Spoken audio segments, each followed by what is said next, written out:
పొన్నగంటి కూర శనగపప్పుతో కూరండి. శనగపప్పుని మినిమం ఒక గంట నానబెట్టుకుంటే చాలా బాగుంటుంది, టేస్ట్ బాగుంటుంది, తర్వాత హెల్త్కి కూడా మంచిది నానిన తర్వాత వండితే.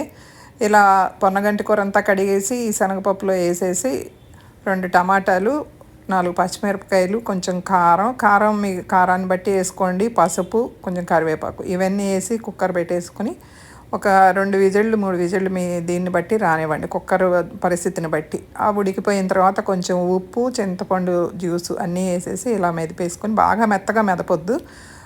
కొంచెం పోపుకి కొంచెం నెయ్యి, కొంచెం నూనె, కంపల్సరీ మెంతులు వేసుకోండి, అప్పుడే బాగుంటుంది పప్పు కూర. వెల్లుల్లిపాయలు ఇవన్నీ ఎర్రగా వేగిన తర్వాత మిగతా పోపు దినుసులు, కరివేపాకు, ఇంగువ మీరు కావాలంటే వేసుకోండి, లేకపోతే లేదు. మొత్తం అంతా ఇలా బాగా వేగిపోయిన తర్వాత పోపు అంతా వేసి కలిపేసి కొంచెంసేపు ఉడకనివ్వండి. చాలా టేస్టీగా ఉంటుంది, చాలా హెల్త్కి మంచిది పొన్నగంటి కూర. తప్పకుండా ట్రై చేసి కామెంట్స్ పెట్టండి.